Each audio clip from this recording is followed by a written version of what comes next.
financial capability strategy is very important because people's financial health is as important as people's physical health in terms of their happiness and contentment and living a happy life.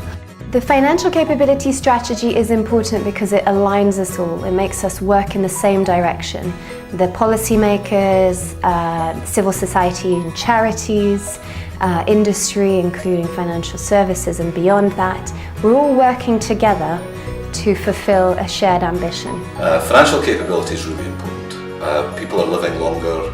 They're going to have to rely far more on their own resources to have the quality of life they want to have for them and their families. An awful lot of that comes from being able to engage well with the financial services sector. That means being financially capable. I think having a strategy for financial capability is really important because there are a lot of bodies that care about this. There are a lot of people who are trying to do work in this area, and the strategy is one way of trying to bring some of those efforts together.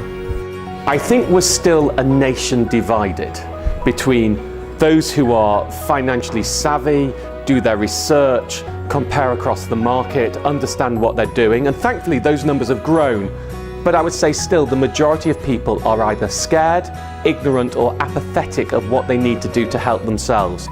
In terms of results from the financial capability strategy, I think we are talking about a process, not about a singular end point. We're also talking about profound cultural change. Talking about people's financial capability is so basic and fundamental to everything that we do, whether it's our weekly shop or working out how to manage our finances at home, whether you're a child saving their pocket money to buy something. It all comes down basically to how we learn at a very young age and how we learn how to manage our finances. Many decisions in life around money are affected by all sorts of other factors. It might be when we get married, when we have children, it might be affected by bereavement or retirement. So it's critical that we look along the life course and understand those different points that affect us.